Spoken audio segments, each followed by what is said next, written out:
ابتدائی کلمات عموماً ہماری جو بک کلب کی کوارڈینیٹر ہیں ڈاکٹر فائقہ منصور کے ذمہ ہوا کرتے ہیں، لیکن آج وہ پہلو بچا گئی اور کچھ اس پروگرام کا فارمیٹ کچھ اس طرح کا تھا کہ جو ہمارا روایتی فارمیٹ تھا اس میں تھوڑی سی تبدیلی آئی، اور اس کے نتیجے میں ہمیں کچھ میک شفٹ ارینجمنٹ جو فوری طور پہ کی جاتی ہیں وہ کچھ ارینجمنٹس کرنی پڑی. لیکن مجھے یہ دیکھ کے خوشی ہو رہی ہے کہ ہمارے اساتذہ کرام یہاں یونیورسٹی کے یہاں موجود ہیں اور ان کے اسٹوڈنٹس بھی یہاں پر آئے ہوئے ہیں، اور ایک اچھی خاصی تعداد تمام ایس او پیز کے ساتھ یہاں پر موجود ہے. تو یہ ہمارے لیے بہت انکریجنگ ہے، بہت حوصلہ افزا بات ہے کہ آپ لوگ کتاب کے بارے میں جاننا چاہتے ہیں اور آپ کا تعلق کتاب سے کمزور نہیں پڑا. آج جو ہم نے کتاب کا انتخاب کیا اس میں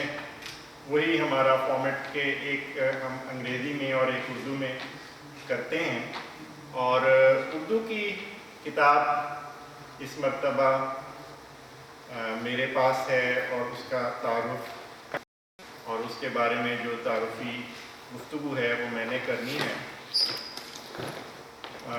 doctor Haroon Usmani, chief librarian Punjab university, اور جو آج اردو کی کتاب کا ہم نے انتخاب کیا ہے وہ شاہد ملک صاحب کی یار سرائے کتاب ہے. آپ لوگ جو لوگ علم سے پڑھنے سے کتابوں سے دلچسپی رکھتے ہیں تو ان کو یہ بڑی اچھی طرح معلوم ہے کہ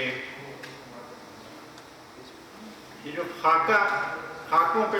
مبنی کتاب ہوتی ہے، یہ خاکے جو ہوتے ہیں یہ سوانحی ادب میں آتے ہیں، اور خاکے کو انگلش میں اسکیچ کے اس کا متبادل ہوتا ہے ایک ایسا لائنوں سے،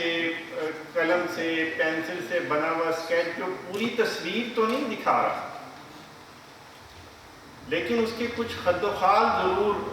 اجاگر کر رہا ہوتا ہے شخص. تو ادب میں جب ہم خاکے کی بات کرتے ہیں تو وہ ایک مکمل تصویر نہیں ہوتی، اس کی شخصیت کے کچھ پہلو، اس کے کچھ خد و خال اجاگر ضرور ہو رہے ہو. اور خاکہ لکھنا کسی کی سوانح لکھنے سے بہت زیادہ مشکل ہے. اردو میں شروع میں اگر آپ دیکھیں تو جو دھوم مچی وہ فرت اللہ بیگ کے ابتدائی خاکوں سے، اور شاید ابھی بھی اسی کو مثال بنایا جاتا ہے کہ ڈپٹی نذیر احمد کی کہانی اور ایک وصیت کی تعمیل میں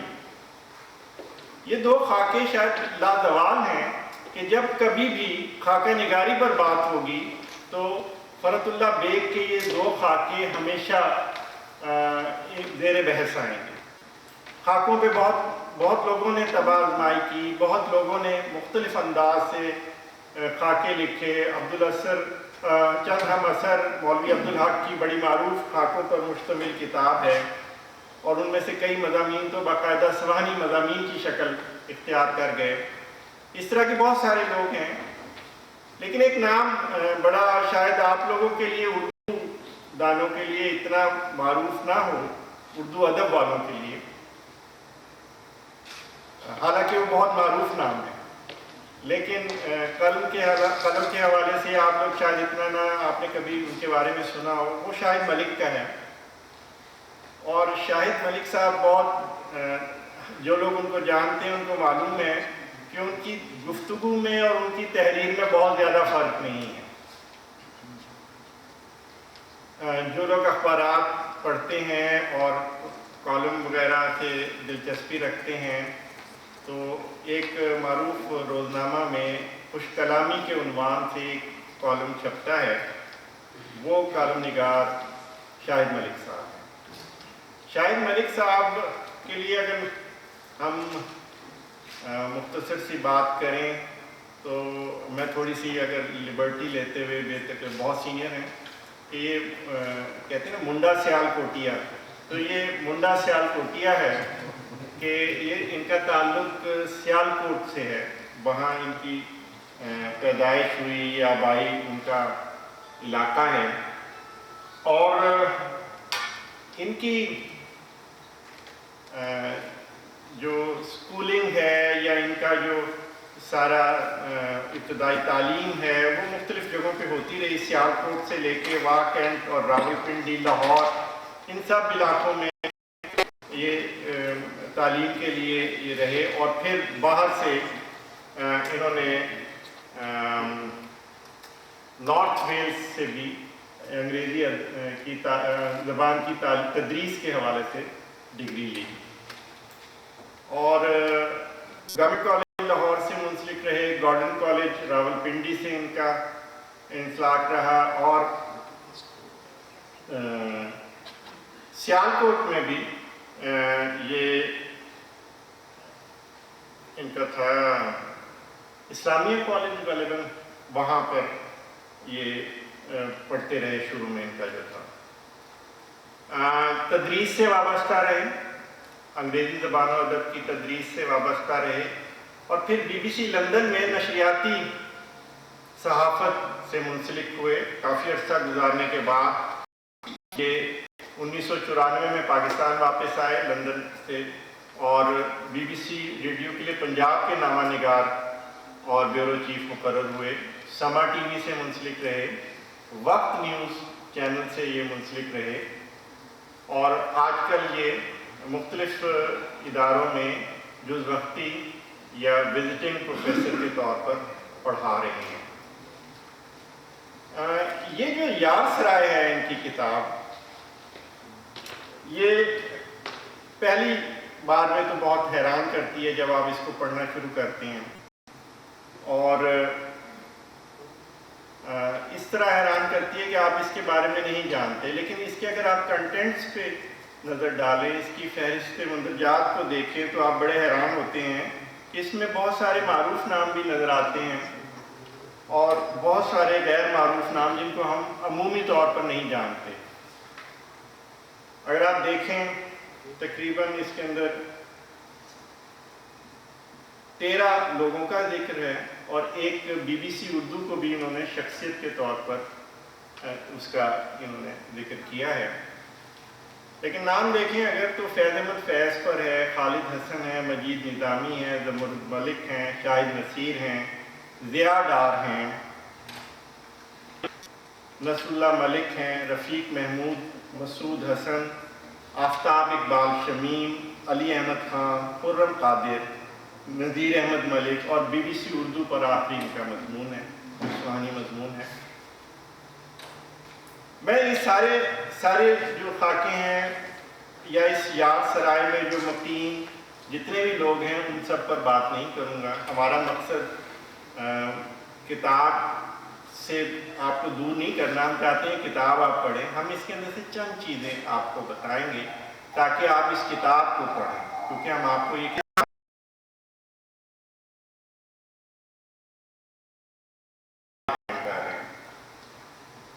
خوش قسمتی یہ ہے کہ آج شاہد ملک بھی ہمارے درمیان میں موجود ہیں، لیکن وہ کہہ رہے ہیں کہ میں موجود ہوتے ہوئے بھی موجود نہیں ہوں، تو فی الحال تو ہم ان کو سمجھتے ہیں کہ وہ غائب ہیں، موجود نہیں ہیں، لیکن ہم کسی وقت ان کو درخواست کریں گے کہ وہ حاضر ہو جائیں۔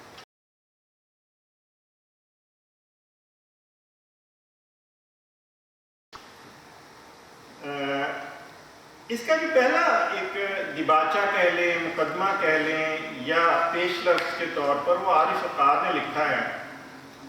اور وہ شاہد ملک کی شخصیت کے بارے میں بڑے دلچسپ انداز میں کہیں کہیں ایسا محسوس ہوتا ہے کہ اس پر ملک صاحب اور یہ کسی ایک مٹی میں کہیں پہ گندھے ہوئے ہیں، کہیں نہ کہیں ایک یہ کہہ لیں کہ آپ ریزیمبلنس نظر آتی ہے اسلوب میں اس کے اندر، اور خاکے میں یہ چیز کی بڑی احتیاط کی ضرورت ہوتی ہے کہ خاکہ لکھا جائے اور آیا نہ جائے۔ آپ اس فرق کو بھی محسوس کریں کہ خاکہ اڑانا اور خاکہ لکھا جانا کیا اس کے اندر فرق ہوتا ہے۔ در حدیث دیگراں کے عنوان سے انہوں نے شاہد ملک صاحب کے بارے میں لکھا، یہ ان کی شخصیت کے بارے میں ہے۔ تھوڑا سا تعارف میں نے آپ کو کروا دیا تھا، یہ دیکھ لیں گے، لیکن جن شخصیات کے بارے میں سے فیض احمد فیض کی جو میں پہلی بات کروں میرا نہیں خیال کہ یہاں پہ بیٹھا ہوا کوئی شخص فیض کے بارے میں نہ جانتا ہو۔ بہت سارے ہم سارے لوگ ان کی شاعری کے ماننے والے ہیں، ان کی شخصیت کے ماننے والے ہیں، کچھ ان کے نظریات کے بارے میں بھی جانتے ہوں گے، ادبی نظریات کے بھی اور سیاسی نظریات کے حوالے سے بھی فیض احمد فیض کو جانتے ہوں گے۔ شاہد ملک صاحب کو بھی فیض احمد فیض سے کچھ قربت رہی، اور فیض کی شخصیت کو اس طرح انہوں نے کھولا اور اس طرح نفیس طریقے سے کھولا کہ فیض پر بہت کچھ لکھا جا چکا ہوا ہے۔ میرے ذہن میں فیض پہ لکھا ہوا ایک بڑا مضمون آتا ہے، احمد ندیم قاسمی جو ان کے بہت قریبی ادبی ساتھی بھی رہے، انہوں نے اس پر فیض پر جب لکھا تھا تو ایسا محسوس ہے کہ وہ دوست نہیں لکھ رہا، یہ کہیں اور کسی اور طریقے سے لکھا ہوا ہے۔ اس پہ خاصی باتیں بھی ہوئیں، کافی وہ زیر بحث بھی رہا مضمون فیض احمد فیض پر احمد ندیم قاسمی کا، لیکن یہ مضمون پڑھتے ہوئے محسوس ہوگا کہ فیض کی جو شخصیت ہے اس کو کتنی سادگی کے ساتھ، کیونکہ ملک صاحب کا جو اسلوب ہے ان کے موضوع میں گھل جاتا ہے، آپ ان کے موضوع کو ان کے اسلوب سے علیحدہ نہیں کر سکتے۔ جب آپ ملک صاحب سے کبھی ملاقات آپ کی ہو، اور ہم کوشش کریں گے کہ ہو جائے، ہماری یہ پوری کوشش ہوگی اگر وہ مان لیا ہوں تو تھوڑی سی ملاقات ہو جائے آپ سے، تو آپ کو محسوس ہوگا کہ ان کی تحریر ان کی گفتگو سے علیحدہ نہیں ہے، جیسا وہ نظر آتے ہیں، جیسا وہ بات کرتے ہیں، ویسا ہی وہ لکھتے ہیں۔ فیض کے حوالے سے یہ جو مضمون اس میں شامل ہے، یہ فیض کی 35ویں برسی کے حوالے سے لکھا تھا، اور فیض کے بارے میں جو ان کی پرانی یادیں ہیں وہ ان کے دور طالب علمی سے وابستہ ہیں۔ جب یہ راولپنڈی میں زیر تعلیم تھے، طالب علم تھے، تو انہوں نے ایک شاعری کی کتاب جو ہے نا، شعراں دی کتاب، جس کو انہوں نے شعراں دی کتاب لکھا ہے، وہ کچھ اسٹوڈنٹس نے مل کے اپنی شاعری کی کتاب بنائی، اکٹھی کی اور کمپائل کی، اور اس کا فلیپ جو ہے وہ فیض احمد فیض سے لکھوایا گیا، اور وہ لوح سفال کے نام سے چھپی تھی۔ یہ بہت شروع کی بات ہے، 1973 کا عرصہ ہے، اور اس میں انہوں نے جن لوگوں کو فیض سے تھوڑی سی دلچسپی ہے ان کے ذہن میں ہوگا کہ فیض کو ایک راولپنڈی سازش کیس میں کچھ عرصہ جیل بھی بھگتنا پڑی اور وہ پابند سلاسل ہوئے فیض احمد، تو انہوں نے بھی یہ کہتے ہیں کہ ہم نے فیض احمد فیض پہ ایک سازش کیس کیا، اور سازش کیس یہ تھا کہ فیض کا لکھا ہوا جو فلیپ تھا اس میں ایک ہلکی سی ترمیم انہوں نے کی، اور وہ کس طرح کی کہ فیض نے جو پیراگراف لکھ کے بھیجے وہ یہ تھا، اس میں یہ مجموعہ نوجوان ذہنوں کی معصومیت، تازگی، خلوص اور حسن تخیل کا بہت اچھا نمونہ ہے۔ اس میں روایت اور تقلید کے بجائے جدت اور اختراع کا عنصر غالب ہے۔ یہ سطریں پڑھ کر خوشی سے دماغ گھومیں گے اور دل میں اپنی عظمت کا کچھ ایسا نقش ابھرا کہ اگلا ہی جملہ جس میں فیض صاحب نے ہماری کتاب کے بارے میں ایک گونا مسرت کا اظہار کیا تھا، مجھے ذرا اچھا نہ لگا، اور میں نے سوچا کہ لوح سفال کے مطالعے سے مجھے مسرت حاصل ہوئی ہے، بس اتنا ہی ٹھیک ہے، ایک گونا جو ہے وہ نکال دیا جائے، بیچ میں سے ایک گونا کو حرف غلط کی طرح کاٹ دیا گیا۔ میرے ساتھی احمد ندیم اور زمان ملک اس انقلابی فیصلے پر کہتے ہی رہ گئے کہ کیا کر رہے ہو، کیا کر رہے ہو، فیض صاحب ہیں، فیض صاحب۔ میں نے حکیمیہ انداز میں کہا، فیض صاحب ہوں گے اپنے گھر، ہم تو انہیں ایڈٹ کر کے چھاپیں گے۔ چنانچہ ایک گنا مسرت کی بجائے ترمیم شدہ غیر مشہود جملہ یوں تھا، مجھے اس کتاب کے مطالعے سے مسرت حاصل، اور یہ وہ اس طالب علم کی دور میں، طالب علمی کے دور میں ایک یہ جسارت تھی جو انہوں نے کی، اور اس کے بعد فیض کے پاس جب یہ کتاب چھپ کر گئی تو یہ کہتے ہیں کہ یقیناً فیض نے بھی پڑھا ہوگا، اور لکھنے والے اپنی ایک ایک حرف کے بارے میں بہت زیادہ محتاط اور کانشیس ہوتے ہیں،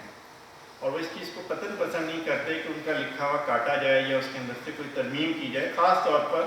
جس سطح کے فیض احمد فیض اس زمانے میں جس سطح پر پہنچ چکے ہوئے تھے۔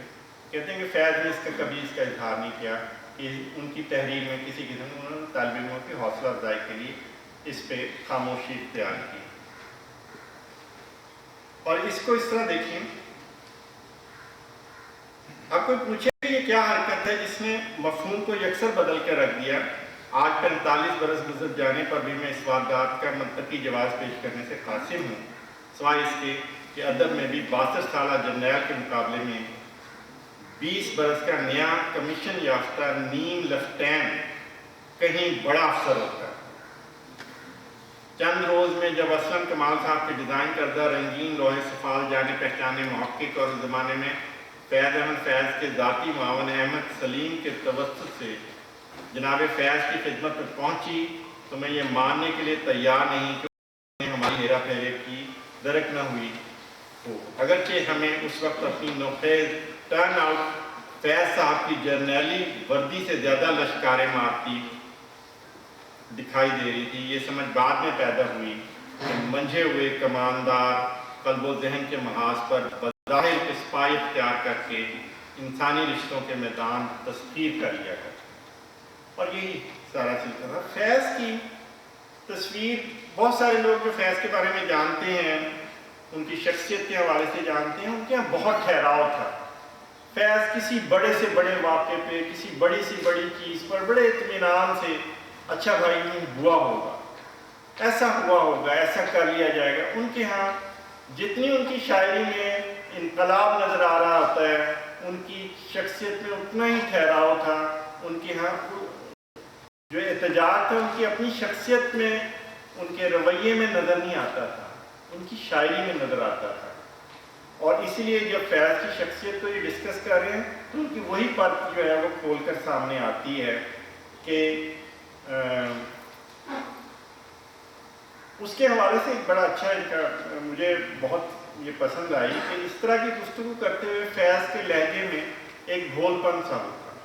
جو پیشہ ورانہ خطابت سے نہیں بلکہ گداز دلی اور فکری سہج سباؤ کے امتزاج سے پھوٹتا ہے۔ کئی لوگ کہتے کہ فیض جتنے اچھے شاعر ہیں پڑھتے اتنا ہی خراب۔ منڈی کی طاقتوں کو، یہ جملہ ذرا بہت قابل غور ہے، منڈی کی طاقتوں کو حتمی حقیقت ماننے والے شاید یہ سمجھ سکیں یا نہیں کہ سچا فنکار اگر تخلیق صرف اپنی شرائط پہ اپنے آپ کے سامنے رکھتا ہے تو یہ اس کا حق ہے۔ آج فیض ہوتے تو اپنے نام پہ ہونے والی تقریبات کو دیکھ کر پہلے تو ضرور پوچھتے کہ بھائی یہ تھیٹر لگانے کی کیا ضرورت تھی، پھر اطراف میں کچھ آوازیں گونجتی تو لہجہ اور مصالحانہ ہو جاتا، بھائی وہ کہہ رہے تھے کہ ہونا چاہیے، ہم نے کہا ہو جائے۔ اور یہ فیض کا انداز تھا، جتنی سادگی سے انہوں نے یہ بات کر دی، یہ فیض کی شخصیت کو بالکل واضح طور پر سامنے لاتی ہے۔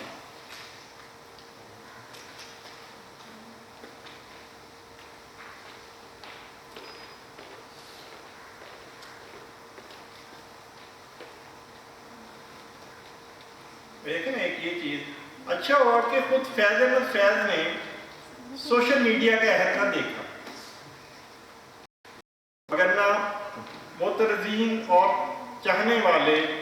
دونوں ان پر ایسی رائے زنی کرتے کہ جس کی تصدیق یا تردید فیض کا مزاج تھی ہی نہیں۔ ایک مرتبہ خالد حسن ہی نے دائیں بازو کے ایک موقر اخبار کا نام لیا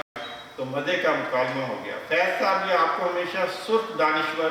یا انڈو سوویت لابی کا نمائندہ لکھتے ہیں، مگر آپ نے کبھی جواب نہیں دیا۔ بھائی وہ مراد اخبار والے ہمارے دوست ہیں، ان کا کام بھی چلتے رہنا چاہیے۔ اسی طرح حفیظ جالندھری کے انتقال پر راولپنڈی کی ایک محفل میں میرے ساتھ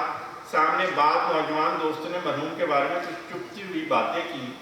تو فیض آدھے گھنٹے تک گمسم بیٹھے رہے، پھر دوبارہ چپ ہونے سے پہلے ایک بلیغ جملہ کہہ دیا، ساڑھے دوست چنگے بھلے ہوندے سن، پاکستان بڑھن تو بعد پتہ نہیں کی ہو گیا۔ اسی محفل میں صاحب طرز شاعر اور صحافی حسن عباس رضا کے منہ سے نکلا، وہ فیض صاحب ہمیں بھی پکڑ کر لے گئے تھے، آپ کے برجستہ جواب ملا، بھئی اچھا، بہت اچھا ہوا، جو پکڑا نہیں گیا وہ جرنلسٹ کاہے کا ہے۔ فیض کی اس طرح کی بہت ساری چیزیں جب آپ پڑھیں گے تو میں چند آپ کے سامنے رکھیں، لیکن جو شخصیت واضح ابھرتی ہے اس میں کوئی مصنوعی آپ کو فیض کی شخصیت بنی ہوئی نظر نہیں آئے گی۔ فیض کو جیسے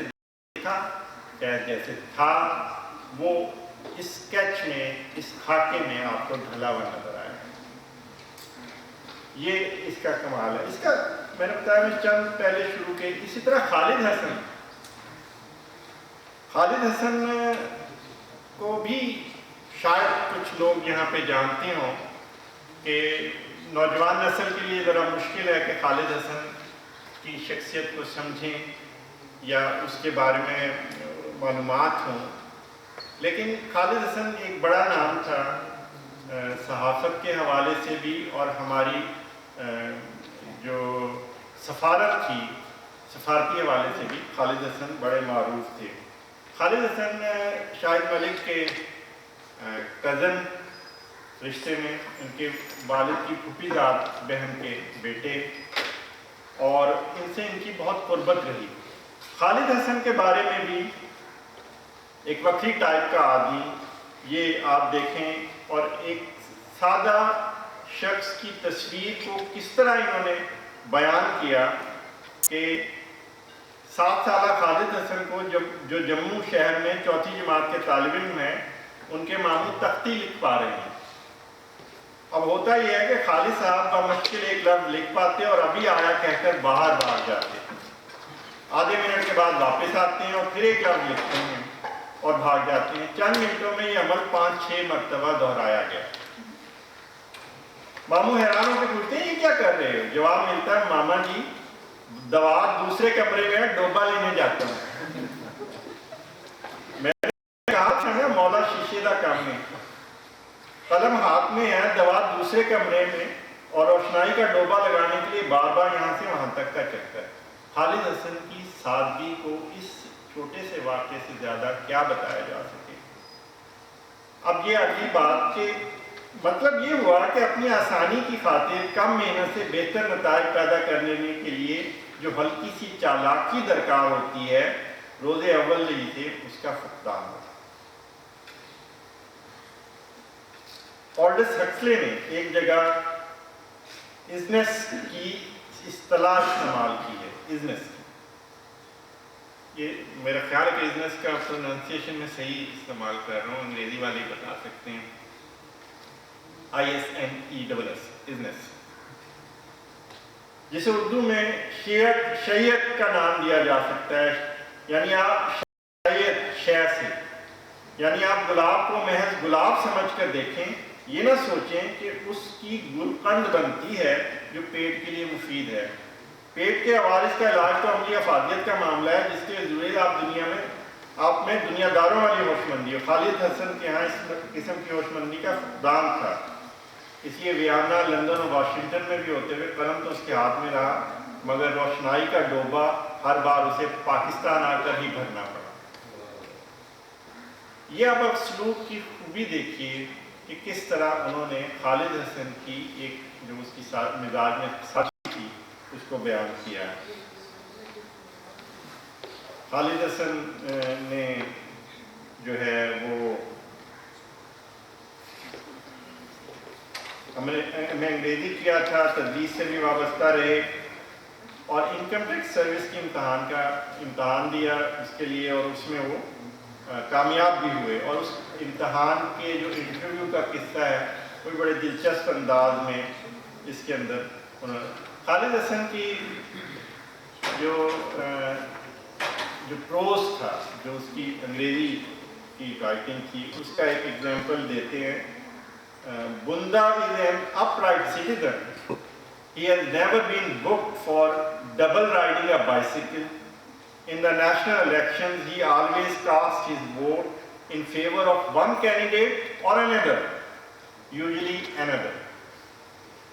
یہ ایک کمال ہے اس کی ایک بتاتا ہے کہ اس کی بات معمولی سی ہے لیکن مشاہدے کی معصومیت جملے کی سیدھی سادھی ساخت اور عالمانہ بوجھ سے آ رہی ایک طرح کا مکالماتی لہجہ، یہ خالد حسن کی وہ تھی. پھر خالد حسن ذوالفقار علی بھٹو کے پریس سیکرٹری کے طور پہ رہے، پریس اتاشی پیرس میں اور مختلف جگہوں پہ انہوں نے کام کیا، اور پھر یہ لندن میں اکٹھے بھی رہے، اور اس دوران ان کی بہت ساری ملاقاتیں اور اس کا رداد آپ کو یہاں پہ ملے گا. لیکن اس میں ایک بڑا دلچسپ قصہ ہے اسی خالد حسن کے حوالے سے کہ ضیاء محی الدین کے بارے میں تو آپ سب لوگ جانتے ہوں گے کہ کتنے مطلب جب وہ کسی چیز کو پڑھتے ہیں ان کی جو ریسیٹیشن ہے، مجھے کچھ یاد ہے کہ ایک مرتبہ ان کی کچھ آڈیو کیسٹس ہمارے پاس آئیں اور اس کے اوپر ایک چھوٹا سا ریویو ہم نے لکھنا تھا کسی اس میں، تو غالب کے خطوط انہوں نے پڑھے تھے، ان کی خوانی کی تھی. تو میرے منہ سے، میرے جو قلم سے نکلا تھا وہ یہ تھا کہ ایسا محسوس ہوتا ہے کہ غالب خود متکلم ہے جس طرح وہ پڑھ رہے ہیں. تو ضیاء کے ہاں یہ تھا کہ وہ تو ضیاء محی الدین ایک مرتبہ برمنگھم میں موجود تھے، ایک جگہ پہ اکٹھے ہوئے سارے گھر میں. تو یہاں پر شاہد حسن صاحب سے اپنا شاہد ملک صاحب سے کہا گیا خالد حسن نے کہ کچھ سناؤ، اور پھر انہوں نے فیض کو سنانے کو اور اس ایک سے زائد چیزوں کے بارے میں کہا. تو جب تیسری چوتھی چیز کے بارے میں کہا گیا تو ایک نسوانی آواز آئی، انہیں بار بار کیوں تکلیف دے رہے ہیں جب اتنا اچھا سنانے والا بیٹھا ہے. شاہد ملک صاحب سے سنا جا رہا تھا اور ضیاء محی الدین سامنے بیٹھے ہوئے تھے. بات تو سچ تھی مگر بات تھی رسوائی کی. یوں بھی یہ بندہ ناچیز بیٹنگ وکٹ پر لوز بال چھوڑ ہی نہیں سکتا. منہ سے نکلا بات سنانے کی نہیں سمجھنے کی بھی ہوتی ہے. لوگ سناٹے میں آ گئے. ضیاء محی الدین نے ایک بار پھر ابرو کو جنبش کی، لیکن روزداری ضیاء صاحب پر بھی ختم ہے. اس مہذب آدمی نے میری گستاخی کا حساب یوں بے باک کیا کہ چند ہی روز بعد سینٹرل ٹیلی ویژن کے ایک ڈرامہ سیریل میں ایک چھوٹا سا رول چن کر قرائے فال بنام من دیوانہ زرن یعنی میرے نام ایک چن کے دے دیا. دن بھر کے کام میں میری شمولیت کی حد تک 3 ایپیسوڈ ریکارڈ ہوئے، پر اصل کارروائی سپہر کے بعد شروع ہوئی جب ضیاء صاحب نے حکم دیا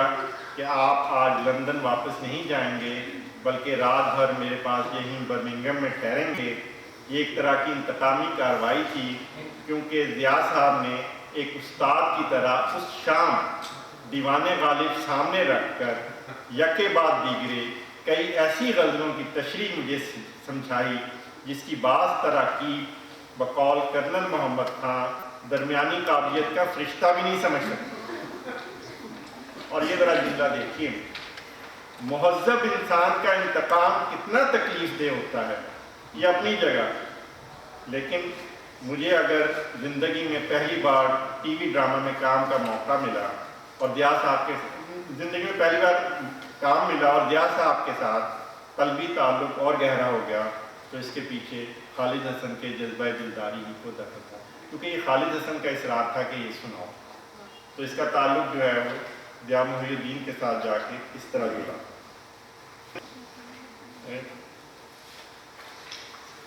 کتنا ایک وقت ہے نہیں ہے میں دو چیزوں سے میں کرنی ہے. اب یہ دو، ایک تو مجید نظامی کے حوالے سے جو مضمون ہے، جو ان کا خاکہ ہے، وہ بہت اہم اس حوالے سے ہے کہ مجید نظامی ہماری سیاست صحافت میں نوائے وقت کے حوالے سے بہت بڑا جی ہماری صحافت میں اس لیے کہ حمید نظامی کے بعد پھر نوائے وقت، اور نوائے وقت کا کردار پاکستان بننے سے لے کے اور پاکستان بننے کے بعد تک ہمارے ہاں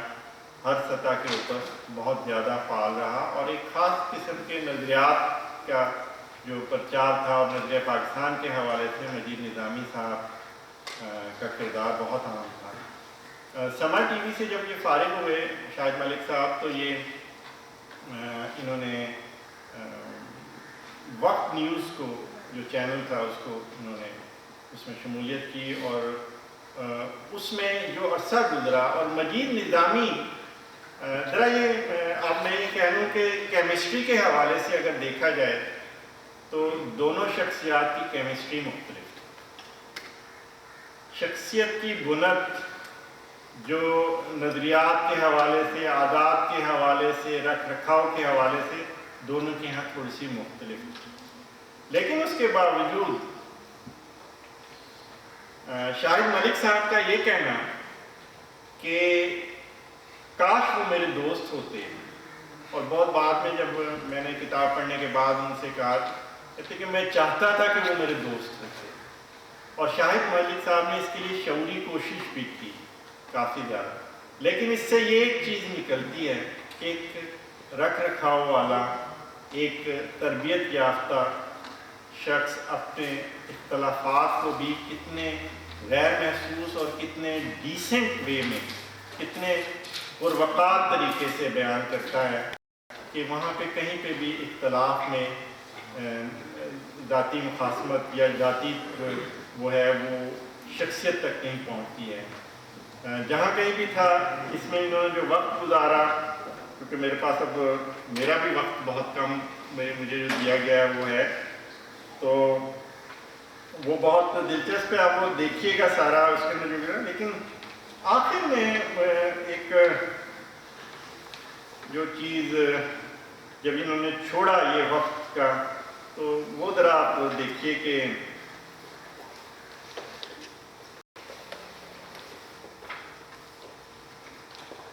جب کچھ لوگوں کو وہاں سے فارغ ہو رہے تھے تو یہ خود بھی ذہنی طور پر تیار تھے کہ میں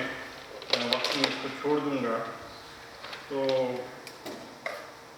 یہ کس طرح چھوڑا، اور اس کا آخری جملہ بھی ذرا دیکھنے والا ہے۔ کہتے ہیں فوجیوں کے لیے رسوائی کا عمل پیش قدمی سے زیادہ محتاط ہوا کرتا ہے۔ درجنوں ساتھیوں کے علیحدہ کیے جانے پر میں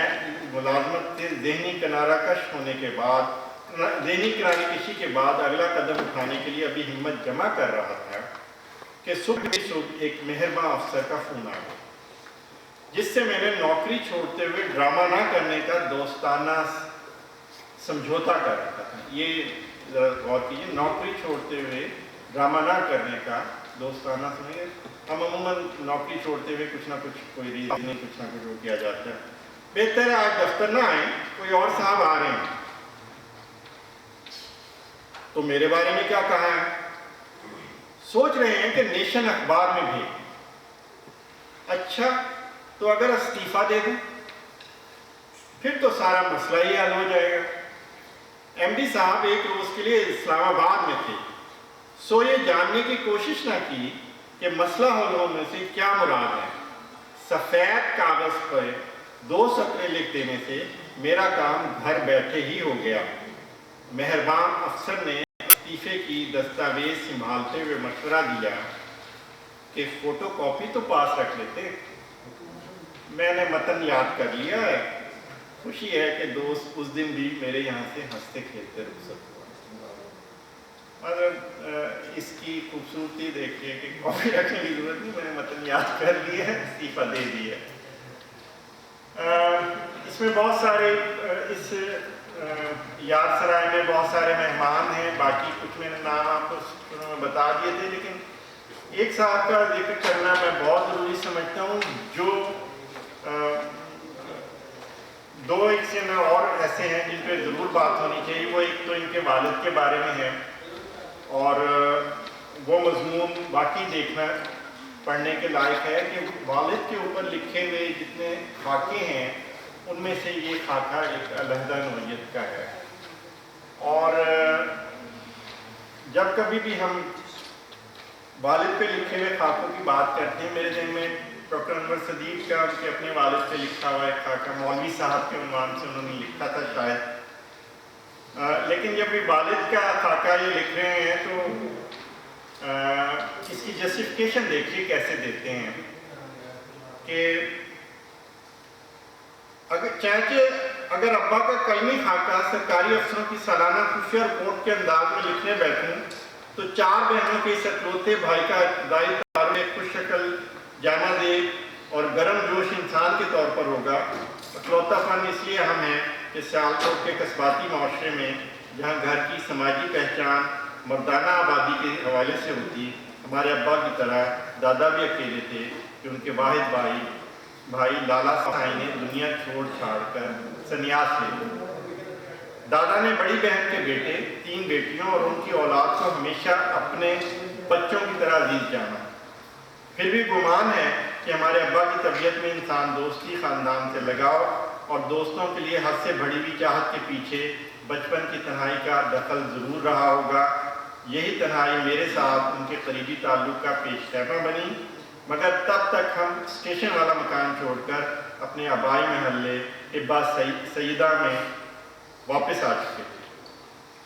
اگلی بات پڑھ کر لوگ مجھے جعلی نفسیات دانی کا طعنہ دیں گے یا کہیں گے کہ بے حیا آدمی، ابا کا ذہنی تجزیہ کرتے ہوئے تمہیں شرم آنی چاہیے۔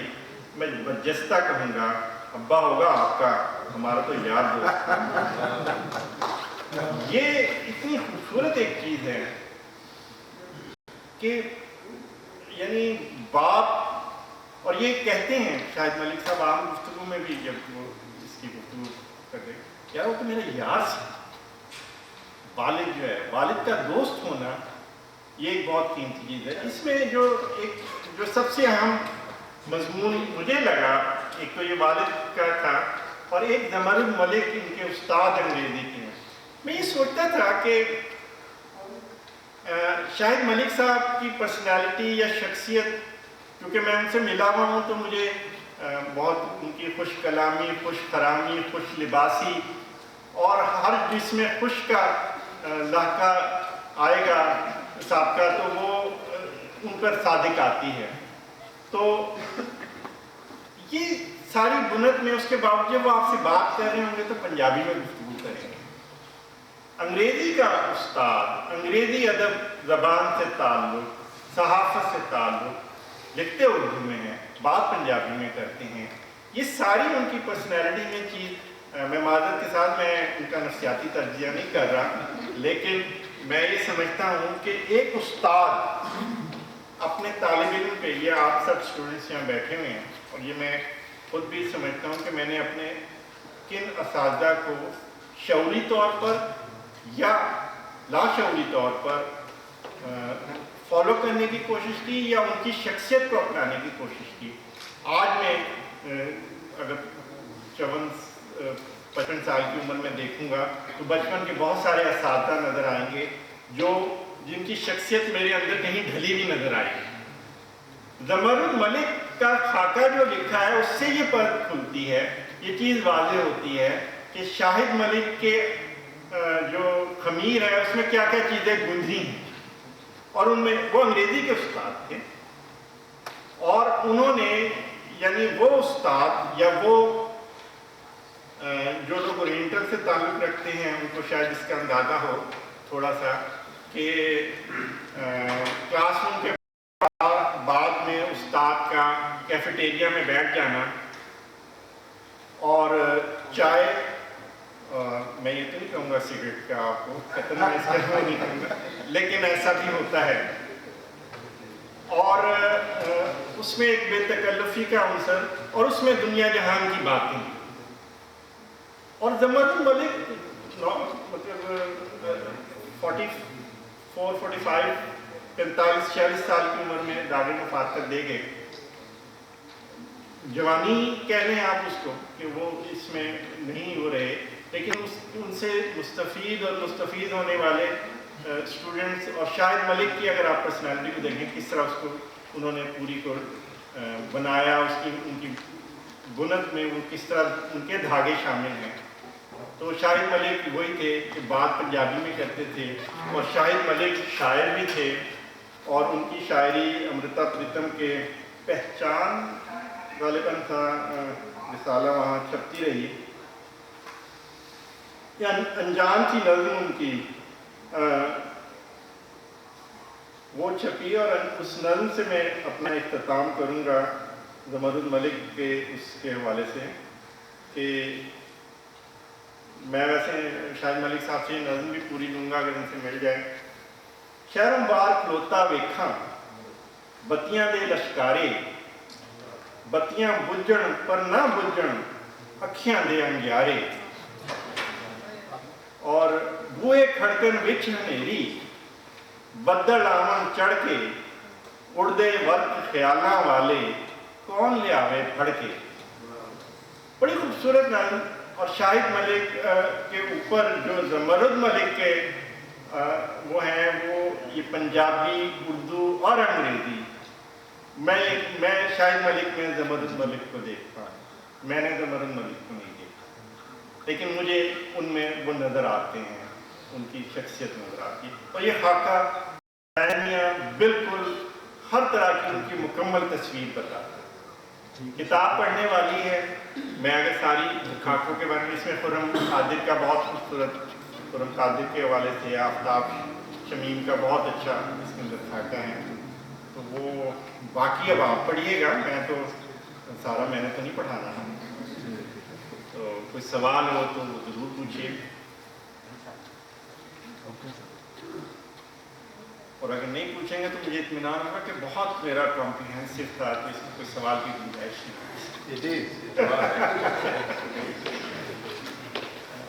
ایک چھوٹا سا کوشچن ہے